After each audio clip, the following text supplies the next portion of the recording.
Dia tengok phone. Dia sekarang ni masak. Oh, okey. Memang model ni sekarang banyak isu ni. Ya ke?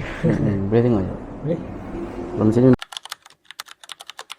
dengan tukar one set ni. One set. Oi. Bayar pakai labang dia.